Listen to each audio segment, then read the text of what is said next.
learning from each other.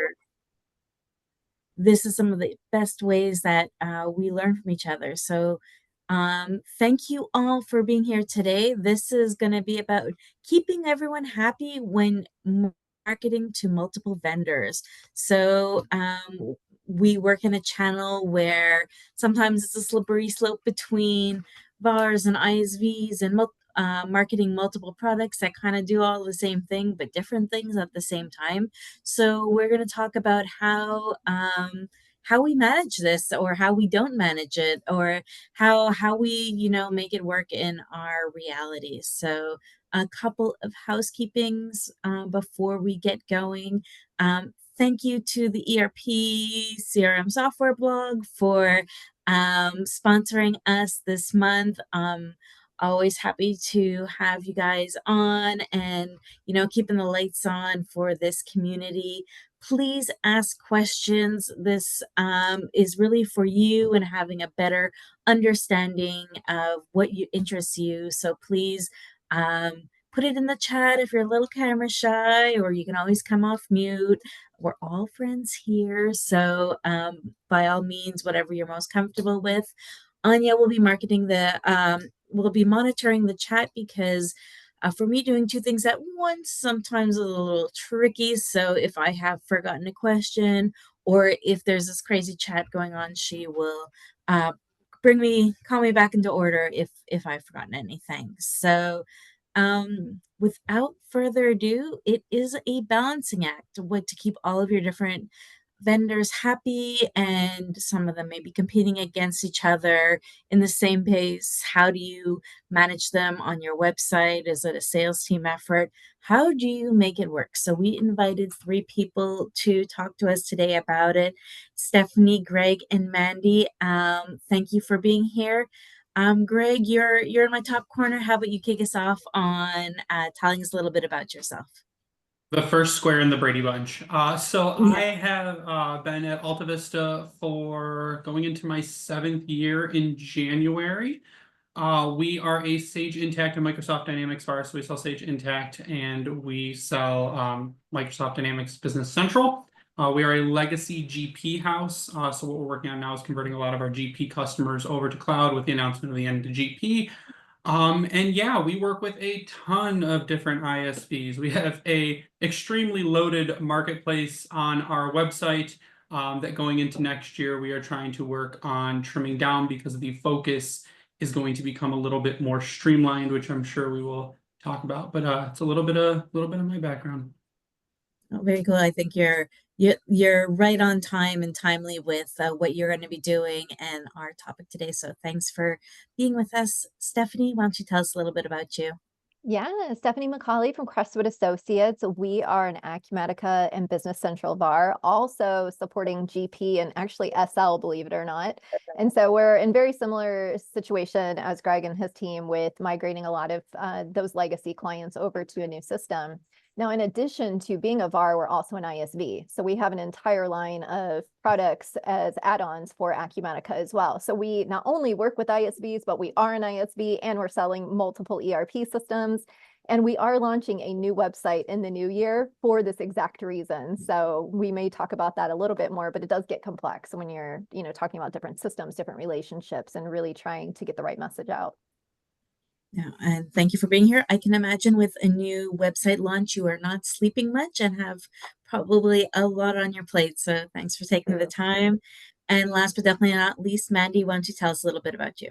Yeah, hi, Mandy Hepperkamp. I'm the demand generation manager for Green Shade Software. Green Shades is an in-house payroll, HR, and tax solution, and we offer integrations with pretty much any ERP, but we have a big focus in Dynamics, GP, BC. We're building out F&O, Sage Intacct, and Acumatica, to name a few. More than a few. I think you're being very modest there, but thank you for being here, and looking forward to hearing a bit of the flip side of the coin on how we manage this. So our goal today is not to make it a Netflix boxing series or try to go up against them. We are all friends and family here, the VARs and the ISVs. So our goal isn't to pin one up against the other, it's just to have different points of view. And I think Stephanie, there's probably a lot of people like you where you have half your brain in one side of the business and half the brain in another side. So we're going to try to keep this as clear as possible for our loyal listeners out there. It's going to be a little different because we are going to have this VAR ISV thing going across. So bear with us. This might be a little awkward at first, but we will make it happen. And please, as always, put your questions in the chat, or if I forgot something, please just tell me. All right. So question number 1 is for the VARs out there. How do you choose the ISVs you work with? Do you review the product before you sell them?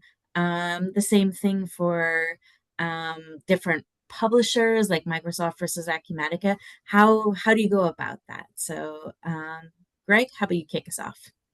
Yeah, so historically it had been a lot of let's have all our options on the table at one time. Let's say, oh, we want to be able to say we work with like every AP provider, because then when the customer says we work with them, we say, oh, we also work with them, we provide it.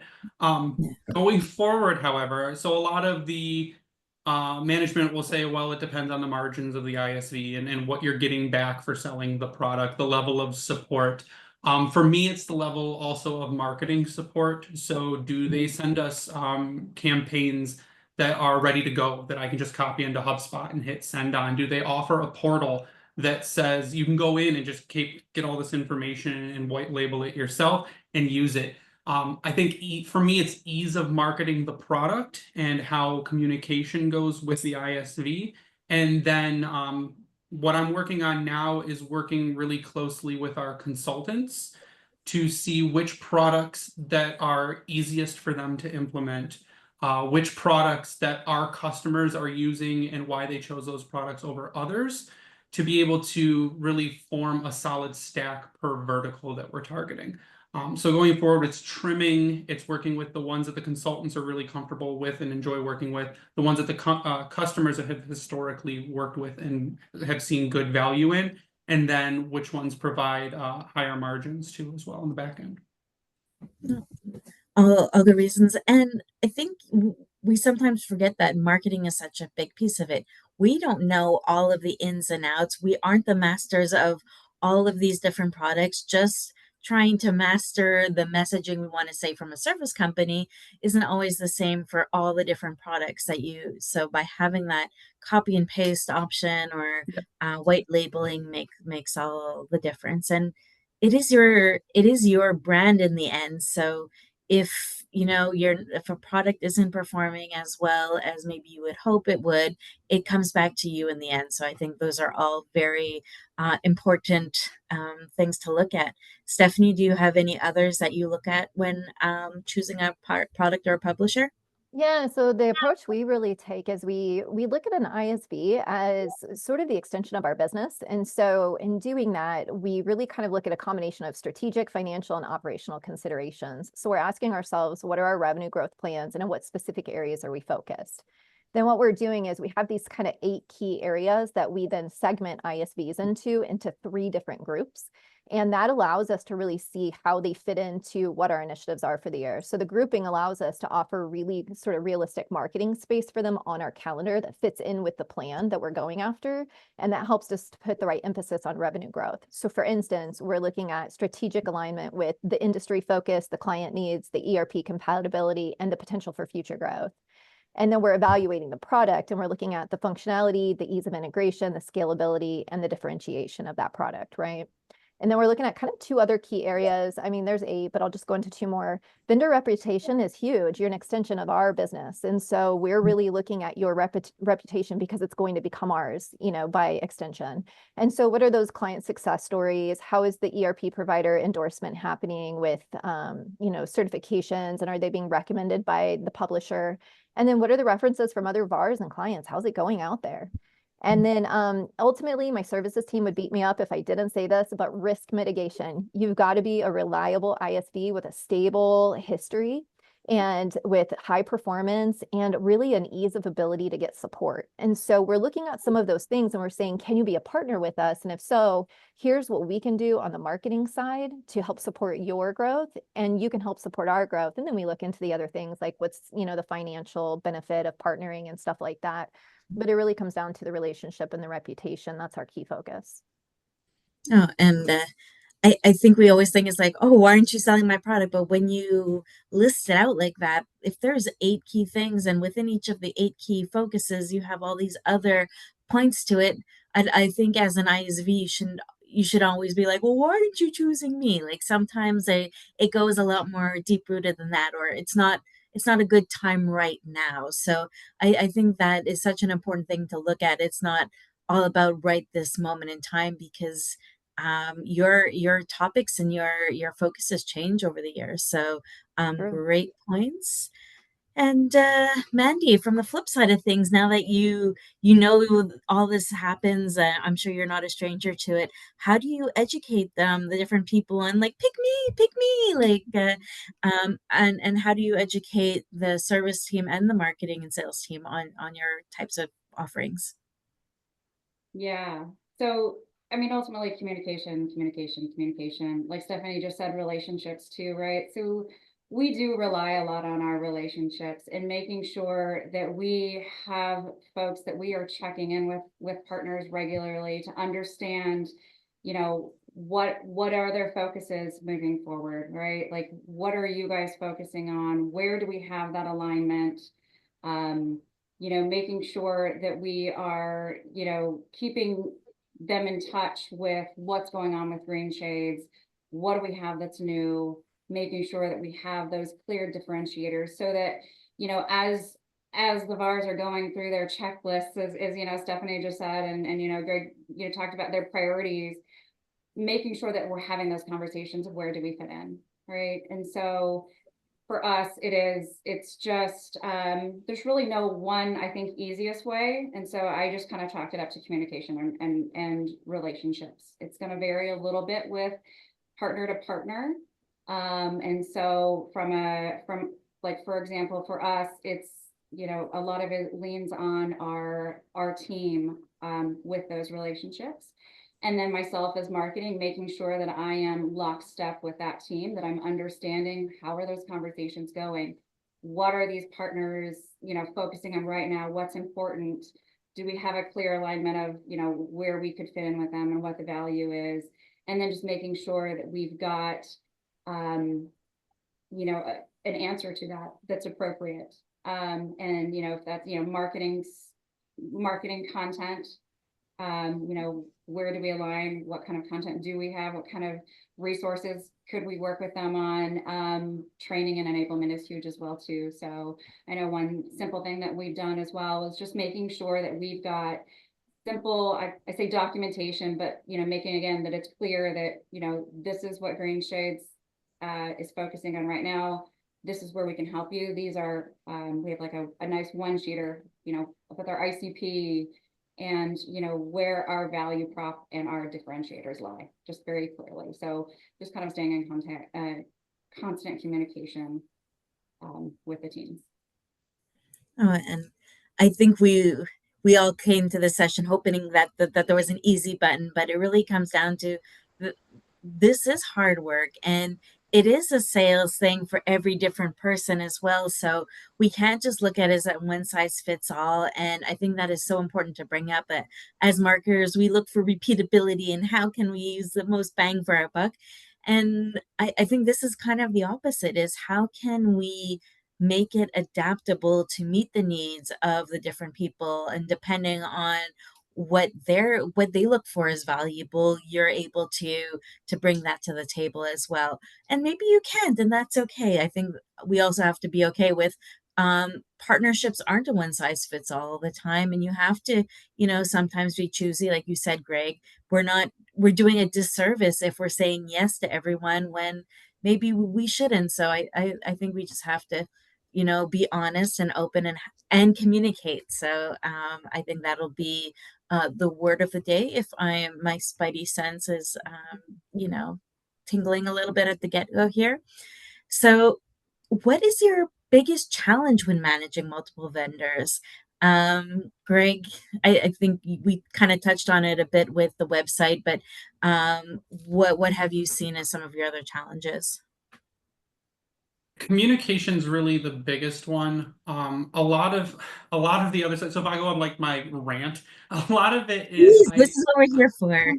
I have historically felt like there are a large section of ISVs that it's almost like they forget that your main line of business is the core product, it's your ERP product, and they expect you to go out and it's like they expect you to go out and do all the marketing for them. Like they're like, oh, well, how many webinars can you fit in this month? How many campaigns can you run for us this month? And I'm like, and most of us, and it's, I feel like my situation is probably the same as others. We don't have huge marketing teams. It's maybe 1, 2, 3 people where our focus has to be spread out across several different things, multiple ERP products. And I feel like that is generally the main hiccup, is that it's either communication where you ask questions and you don't get feedback, or it is expecting a large workload from an ISV, also knowing that you've got 15 other ISVs you work with that are also trying to get marketing asks from you, and then you're trying to also market the core product. So I think that's my biggest one, is that it's easier if the ISV works with you and, like I said before, has canned stuff or a portal where you can pull things, or just makes you aware of promotions that are going on that you can then fold into your own messaging, rather than a continuous kind of hammering to do campaigns for them and to do webinars for them and everything. It just becomes a lot. I think that's the best way to put it, is it can become a lot, and that's what we're trying to avoid. Yeah, that one. It's not all about you, even though we want it to be. I think we have to keep that in mind when that we are human and we have our other priorities. Stephanie, do you have anything else you want to add to that, or? Yeah, super aligned with it. The thing that we experience the most and when it comes back to relationships, if you think about it, you have to meet people where they are and understand what their needs are. So if we think going back to an ISV for us as a VAR being an extension of our business, that extension of our business really needs to know where we are in our business, what we've got going on, and really what we're working towards. And so if you as an ISV can come to me and really understand or ask those questions to understand our needs, then all of a sudden the conversation looks a little bit different. But also, to Greg's point, VARs are really busy pushing that primary focus of an ERP system, and the like to haves or the possible add-ons of an ISV in a lot of instances is an extra thing. And so to really be able to market that well, we've got to really understand as an ISV, what is it that you're trying to achieve? How does this plug into that? And what's the most turnkey, one-touch way that I can give you my content as an ISV? So as a VAR, you can just plug it in and go. Because Greg's right, I have a team of 3, and you heard, Business Central, Acumatica, a product line. We also do Power Platform. That's 3 marketers running the show. And it's hard to market those ISV solutions if we just don't have turnkey solutions. And there's some ISVs out there that just do a great job. They knock it out the park. Quarterly, they're sending me their stuff, and I'm promoting them because they make my life easy. That's good to know. And Mandy, how do you feel about you must know that, they're marketing other stuff out there. How do you feel about it, and how do you manage it? Yeah, I mean, we feel it too. I mean, I don't, I think a lot of us on the ISV side, same situation, right? I mean, we're smaller teams, smaller, marketing teams very specifically. And so I think we do understand that. I think it is easy to get caught into well, I've got my goals, so what do I need to do? But it is, I think it's just having to step back and remind ourselves too that yeah, like, we've got our main goals, but then the VARs have their main goals. It's the ERPs and it's everybody else. And so it is just kind of keeping that in mind. And then kind of like, I think Stephanie said, meeting them where they're at. So for marketers, right, making sure that we've got the repeatable content to make it a little bit easier on ourselves, but that we're also able to customize it and have the relationship with the VARs to understand, okay, well, how can I tweak it to make it best for you? And how can I give it to you in the way that works for you, but yet still manageable for me and still meeting some of my goals as well too. So kind of finding that content. But knowing, outside of knowing that they have other priorities and other business too, right? We know that they're out there marketing other other solutions. And it's just, I hate to keep saying it, for me, it's also finding that, you know, that stickiness with the VAR and with the clients, and kind of like Stephanie said, and where do we fit best, of like, okay, well, how can we work together, and making it clear those differentiators, that value prop, and just doing that. You know, we understand that it's not going to be all of your time, all of your consumption. Hopefully there's a little bit of space for all of us at some point in time.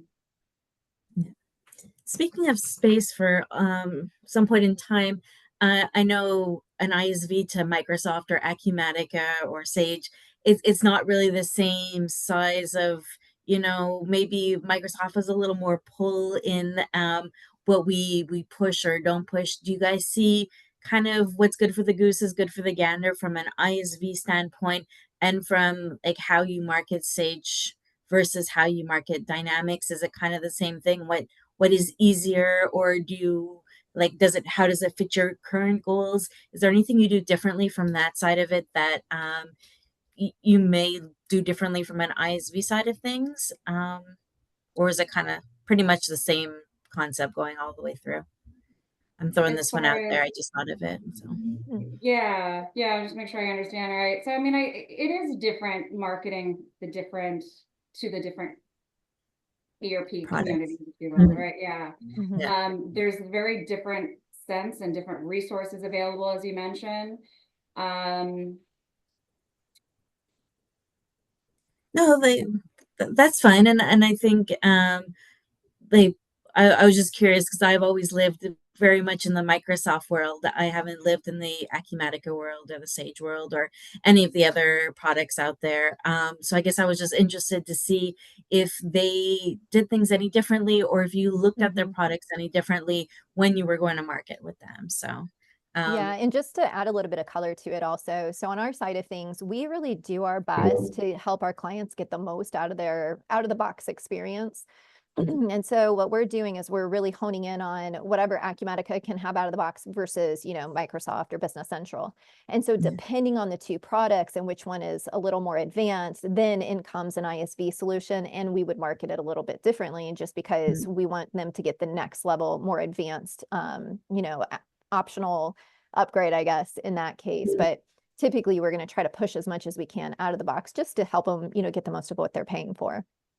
No, Yeah. I think Yeah. we went through this time where we're like, how can we customize the most out of something? And then we saw like, oh, that's really hard to migrate later. So that pendulum switch to how close can we be to out of the box, I think is coming back. So great point.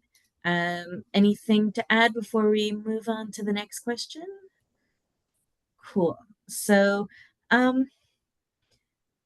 I I'm kind of repeating myself now, but maybe we have something to add. Like, is there anything else that you haven't touched upon yet that makes ISVs or any publishers stand out more than others? Is there something that you've noticed that you're like, ooh, that's fun when they do that? I'll put an extra little bit of time and effort into it. Stephanie, how about you go first? Yeah. I have to say, so when I started at Crestwood about 3 years ago, and my background is actually in hypergrowth franchise organizations. And one of the things I noticed in that industry in the past was client support has to be top notch, no matter where you are, because whether you're an extension of a brand or you are that brand, keeping a client is far less expensive than having to generate a new client. And so when I think about what the ISVs are doing that are really smooth, when I started with Crestwood, what I did is I asked ourselves, who are these ISVs we're working with, and how are we sort of categorizing them or grouping them, and what kind of value are they offering us and to our clients? And so I picked up the phone and I called their support line to see if I could easily get a hold of somebody. And I can tell you about 80% of the ISVs that I called, I couldn't get a hold of somebody for support. And I thought, wow, what a difficult situation for our clients to experience if they're really trying to get very quick support and they can't. So I would say the best ISVs that I'm seeing out there that we're working the best with are the extension of Crestwood, who have the support, who are kind of chiming along the same timelines of responses and resolving issues. And that allows us to retain our clients as part of our retention effort. And then the second one I would say is on the sales relationship side, what I have found with a couple of key ISVs that just work really well with us is they recognize that they're not always going to get the response from the salesperson, but they keep pushing the relationship and keep working at it in even quiet times, because they realize that that salesperson's probably really working on an ERP deal, and that their relationship is probably going to sustain that over time. And all of a sudden they're going to start to hear, some chatter along the way through that sales cycle. And so don't give up on the salespeople if you don't hear from them, or if you're not getting immediate response within like 2 quarters. Keep at it, because they are listening. They're just very busy. But those ISVs that are building those communications, keyword of the day, and those relationships really are the most successful ones that we're seeing. So relationships and support, kind of the 2 key things. Oh, that's good. And yes, Mhm. this is a marketing call, but I think marketing touches all the different facets of it. So yes, okay, how does that look and feel from other aspects of the business before and after the sale is super important. And yeah, I think this is a good reminder too, when you're saying if you haven't heard from them from a quarter or two, ERP sales cycles can be really long. Sometimes they're 2 years down the road. Or I remember like I went and had a baby and came back, and they was like, oh, nothing has changed. So I think we have to also give some grace and space to the fact that these do take a long time, and before things change or before things evolve, it might be longer than we like to hope as impatient ISVs. So Mhm. um anything to add to that, Greg? No, I think one too is that a lot of ISVs have also started realizing, I think, that it is a two-way street. That yes, we'll pass off customers to them, we'll pass off leads to them, but if we're doing an event, that we also expect them to bring traffic in. We expect there to be a share of marketing going both ways. We work closely with people like, say, Avid Exchange, and they are fantastic with taking a list of people, doing their separate marketing, making sure the leads are tied to us. But then when they sponsor an event for us or something, they're also marketing to their list of people to try and drive traffic to us. And I think that's also really helpful, knowing that we're going to try to get business for you, but that at the same time, you're also going to do part of the work to drive people to us or to our webinars or to events. Oh, I think that's a great point of, partnerships are a two-way street. If, it's not a win-win situation for both, then someone's going to be unhappy in that relationship. So Actually, if I can add one more too, it's something yeah. we just did that was actually really successful for us. So we had a company meeting. We do an on-site company meeting annually. We bring everybody in from the organization to one spot in person. And we reached out to a couple of key ISVs and asked if they would help participate in our company meeting with a sponsorship and, just some support. And it was a great way for them to get to meet our team face to face and have conversations with them, and really help to build the confidence on our team, so that the team could then go and speak confidently about the people that we work with within the ISV organization and also the product. And so that was something, that could probably, depending on how people do meetings and what the virtual life looks like now, something interesting to consider. Oh, that's great. And yeah, it comes back to confidence, communication. Let's keep this, checklist going of keywords for today. And Mandy, do you do anything to, make working with them as easy as possible? We touched upon the subject a lot, but is there anything else you'd like to add? Yeah, I mean, I think that, kind of like I've touched upon already, I won't go back into it, but again, just for us, it is all about customization, not treating all of our partners all the same.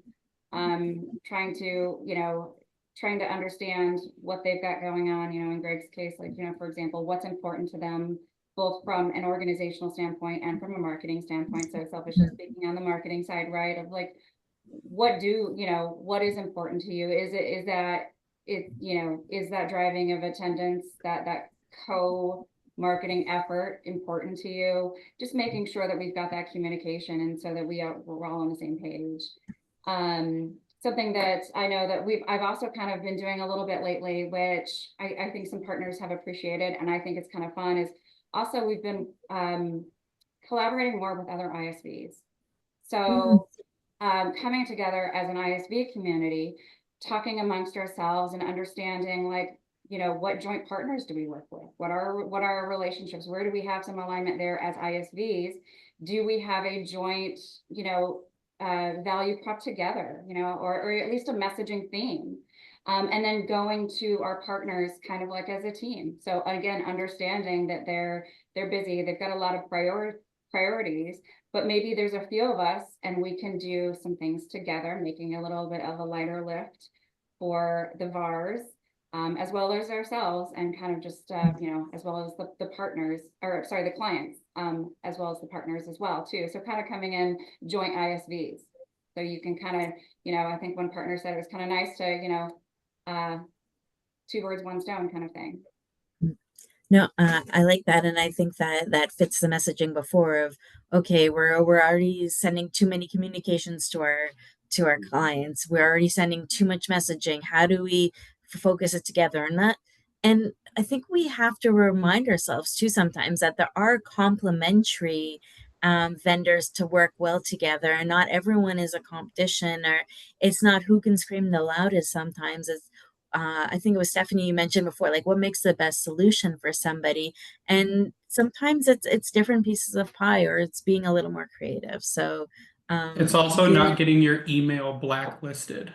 That's for hitting the True. spam filters. Super important. Very Yeah. true. Yeah, we from a marketing group, yes, we definitely, the spam watch is high, especially these days where especially depending on which geographical locations you're in, it's becoming even trickier, and people are becoming, I would say, less tolerant sometimes, and hitting that you know, spam button. So we have to really make sure that we're sending valuable stuff to people, because people will stop listening even if we want them to, you know, come back after a couple quarters. You know, I know we're sending mixed messages a bit here, but I think quality is an important piece to keep in mind when we're talking about marketing in general. So um, let's talk about quality as thing. Thank you to our sponsor, the ERP software blog. How is that for a transition? They are today's sponsor. They are the ultimate content platform for Microsoft Dynamics partners. They're the largest and oldest, I'd like to say most mature. I don't know about you, but I don't like being called old. For group blog for in the network, in our channel, with over 160 of the top VARs and ISVs companies showcasing their expertise. I think what this does is, in our today's digital world where SEO can make or break your visibility, they offer a unique opportunity for $175 a month. It's nothing. I'm sure if we calculate our Starbucks consumption, it's probably close to that. You can boost your online presence, rank on the first page of Google searches and results, and connect with your prospects. Not just another directory site. As someone who has used a longtime user of the software blog, what it helps me do is keeps me on track. I know we all want to have our own blogs on our own website, but it kind of keeps me honest, and it allows us to have more of a neutral outlook on things, or we write from a different perspective. So keep that in mind. And if you're not already in the group, please reach out to Anya, and thank you for supporting this community, because it's super important to learn from each other, because we all know there are no training classes other than this one on how to do B2B training for Microsoft Dynamics, Sage, and Acumatica partners all at the same time. So a big thank you once again. And now back to our regularly scheduled program. So, what is your favorite type of content that you would like to share with your clients? Or from an ISV perspective, what has been the most popular? Mandy, let's start with you this time. Yeah, I mean, it's always case studies, success stories, right? We know people want to see themselves into success stories, right? They want to identify themselves.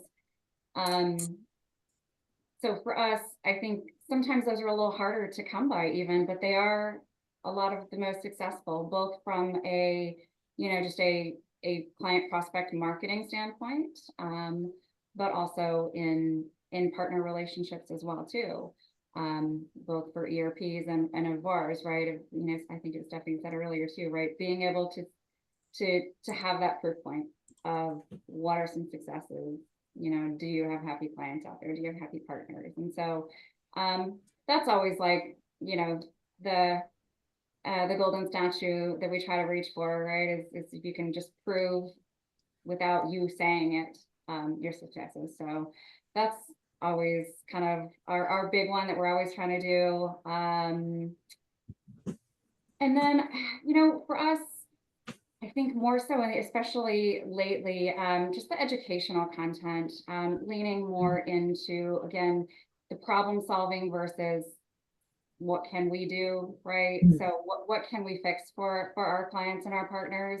And so for us, for example, tax compliance is super relevant for us right now. So I was top of my mind, the educational content, but this is one of our best times of year because of that content. People are out there looking for solutions. They're looking for, ways to solve their problems and how can they do that. And so the more that we can provide that educational solving of their pain points versus selling to them, the more successful we're always going to be with our content, and the farther it goes. And I think that comes back, and it helps the VARs and stuff as well, because like we mentioned earlier, they aren't the subject matter experts all the time either. You are for this particular product. So if you can have that little edge from the get-go, I'm sure it's definitely helpful. And we have a question. I saw Mike Reed, your hand was up. Do you want to come off mute and say hello?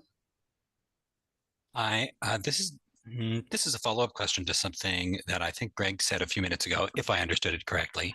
And it might also end up being a question for Stephanie too. I think I heard you say that you like it when the ISVs provide you with sort of ready-made campaigns that you can launch from your end. I wonder what that looks like. Does that mean a set of like 3 email blasts in a sequence, or what does that look like to you? For sure. Yeah. So Sage used to have something that were called campaigns in a box. And those are what are really nice. So like you said, it's like a Word document that's maybe got 3 or 4 email templates. It's got social posts that accompany those templates. It may provide links to video content. It may provide links to physical content like info sheets and different graphics.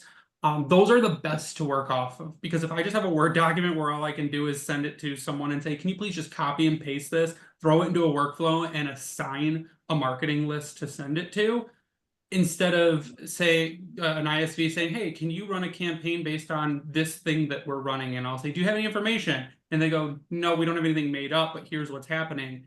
Instead of taking 2 hours, 3 hours to build something out, this might take them 20 minutes to a half an hour to an hour to just plug into HubSpot and then hit go on.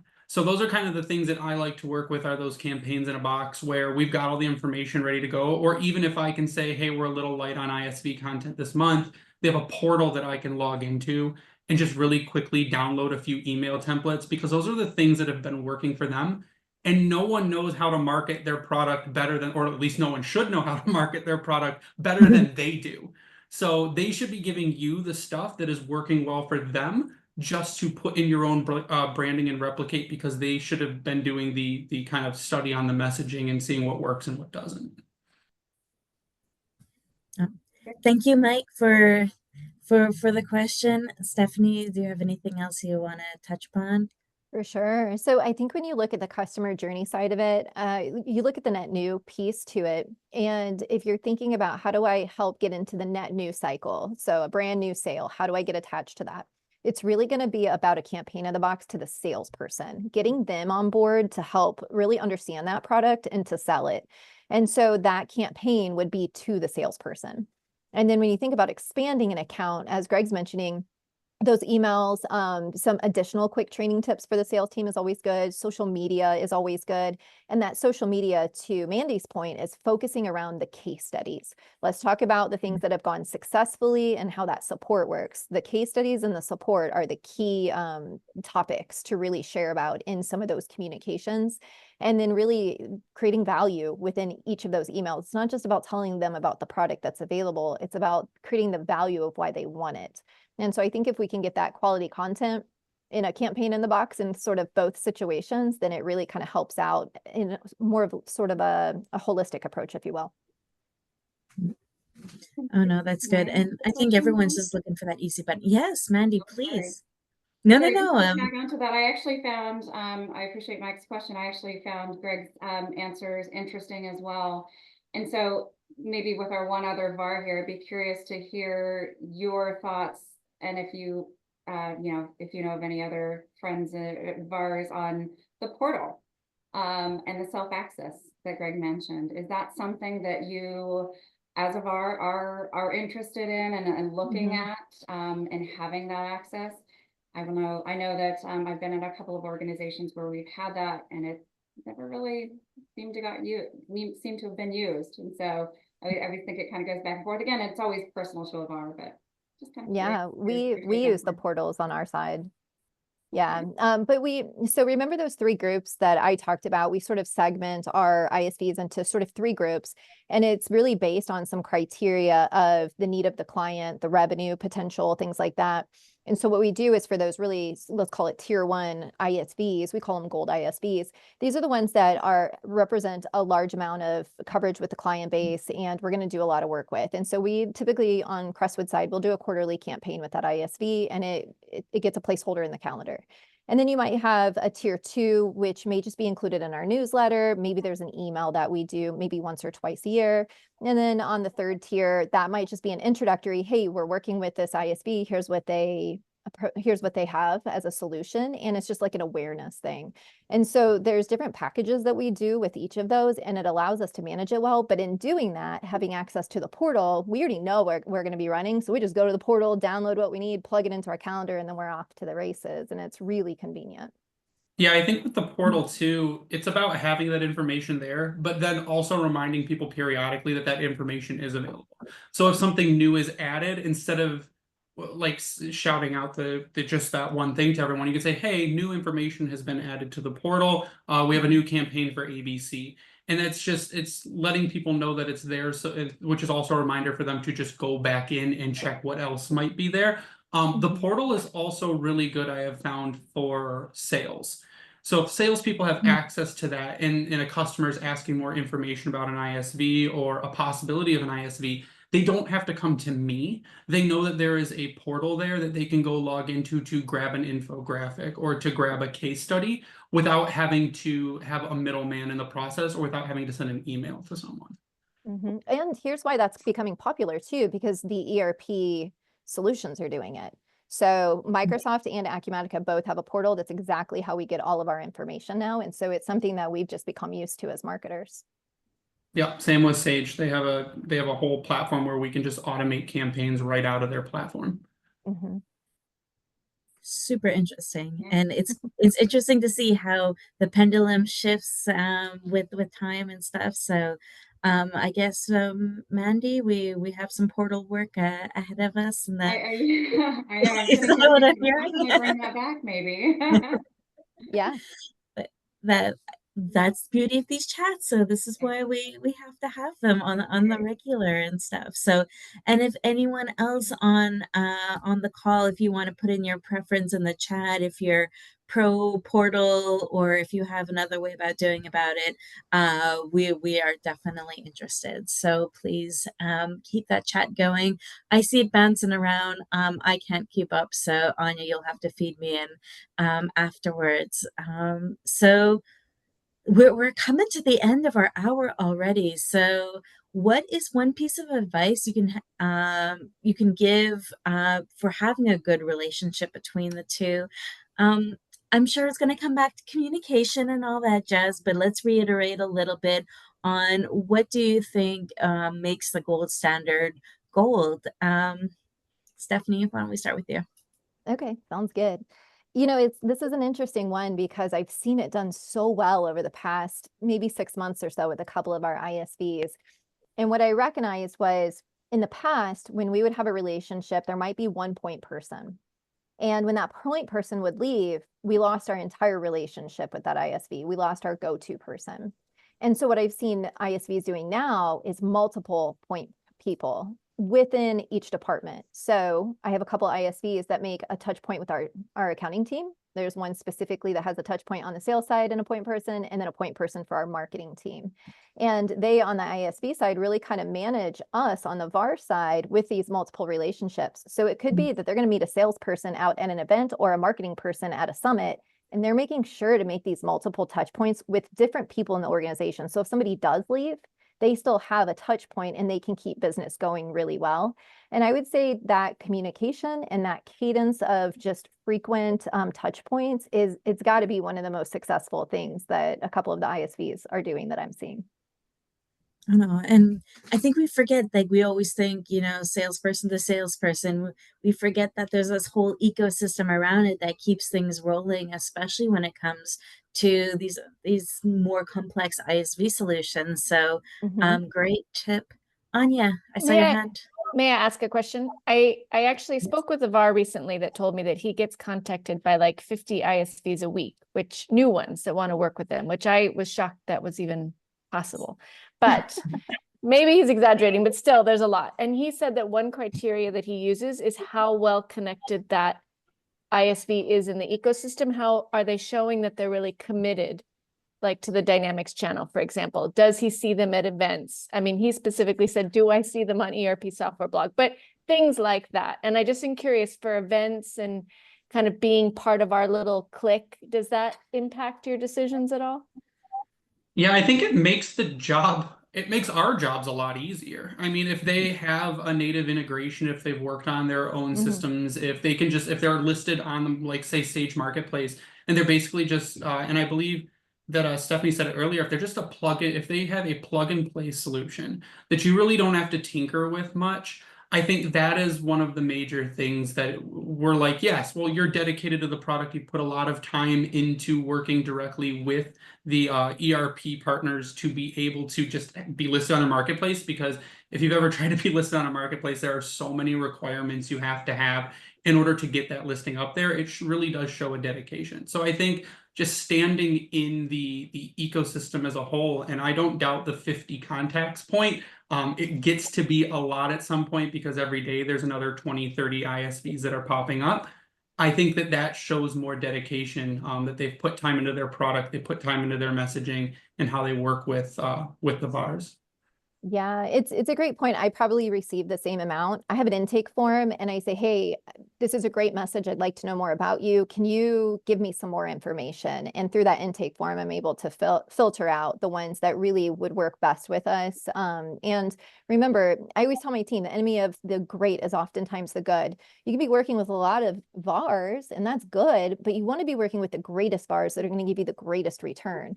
And so if they're working in industries or if they're working with certain clients that just don't fit your product, don't spend your time with those VARs. Spend it with the ones that really do matter. And so we try to help ISVs figure that part out too. We might not be the right VAR for you. And that intake form really helps us sort of just create an expectation to say, hey, I don't think we're the business for you, but here's a couple others that might be. So we try to be helpful in the community as well. But do you care if they have booths at events, for example? Yeah, I mean, it depends. Honestly, we care about the results. Depends on their level of swag. Yeah, the swag credibility is a good one. What's your swag? If you've got bottle openers, you're okay, but I'm expecting a little bit more. So true. But I do think their involvement in the community is a good one. Greg, we're going to bring you back next year when we just had you can go back and listen to our session, our group chat on events, and swag was definitely a hot topic. So PTSD or not, we will keep you in mind for the next We time. used to call it CPA trick-or-treating, which is like what they do at a lot of different shows. They just go around with their bag and fill it up. Fantastic. Yeah, I think I call it trick-or-treating as well. So part of the gig, I guess, part of the gig. So not to derail too much, because I'm sure we all send swag to our VARs and ISV partners as well. Let's finish with looking into our crystal ball and looking towards the future. How do you see this relationship evolving? Or we talked a lot about pendulum swinging. what does the future look like for these relationships, and how do you see it improving or not, and how should we be adapting? So Mandy, I'll start with you. Yeah, I think I see really just the need for tight collaboration, right? And maybe not with everybody. It's understanding, right, who's the right fit to collaborate with. But I feel like there's a lot of competition in the market nowadays. There's a lot of competition for clients, for people's attention. And so the more that I think that we can collaborate together as partners, both, you know, ISV to VARs, and making sure that we've got the right story, the right solutions for those clients, you know, just the better it's going to be for all of us. You know, it's rising all boats, and ISV to ISV, again, just not that we're not in a good space now, but I just, you know, I think with everything that's going on in the market, and again, people's time, just being tighter, working as one, understanding each other, and meeting them where that is just, that's, to me, that's the key to success, I think, in moving forward. I don't think you're going to get too far on your own. Well said. Greg, anything to add? No, I think that it's just going to be a lot. I hope it just becomes a lot better, like realizing that communication across teams, like Stephanie said, is really important. That do they have a dedicated team that's going to work with consultants on how to best sell to current customers? Do they have a team that's going to work with sales on how to sell to new customers or integrate that solution? Or are they focusing on, like, a lot of VARs are going to start, and if they haven't already, becoming way more vertical focused? Do they have teams inside that ISV that say, this is why we work good with healthcare, or this is why we work really good with construction or with manufacturing? I think the more specific they become, and then the more they spread their message to this, I get new customers, move current customers, I think that is really going to help. So that's what I hope I see going forward. Very cool. Stephanie, you get the last word. Anything to add? Yeah, I think what's going to dictate the change will be technology advancement, always. Customer demands that are changing, and then also the market dynamics shift, and specifically within the VAR network. So when you look at sort of net new, that vertical specialization, I agree with Greg on that. We're shifting towards vertical specialization because that's what the VAR program's doing. And so I think for ISVs to meet us where we are is a good thing on that. And then when you look at the fact that only a percentage of ISVs are included in the net new cycle, you now need to really get integrated into the expansion side of things, into expanding client accounts.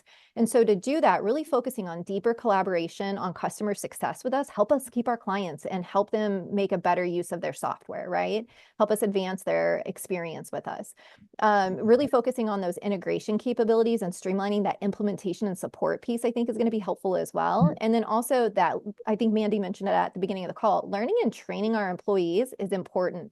We have turnover too, and you've got to make sure that you're part of like an onboarding system, or you're part of like a quarterly or maybe like an annual training to make sure that the sales team and the service team really knows that product and can help support it. So I think those would be my key areas for that. Very cool. Well, thank you very much to the three of you. That's a wrap for us for 2024. So thanks for finishing off the season with us. Thank you to everyone in our community who's been there throughout the entire year with us. I feel a little early to say see you all next year, but I guess we're there mid-November. So if you have any ideas, if you want to be a speaker, a panelist, if there's something that you're dying to know more about and you want to ask a panelist, please let us know. Reach out to us. We haven't finished our calendar yet for the upcoming year, so here's your chance to be a part of it. Or if you want to join the community in any other way, we are more than happy to hear all the ideas, as we are always looking for new ways to expand and teach and learn. So thanks again, everyone. Have a great rest of your day and a great holiday season. See you in 2025. Bye. Thanks, everyone. Thanks, guys.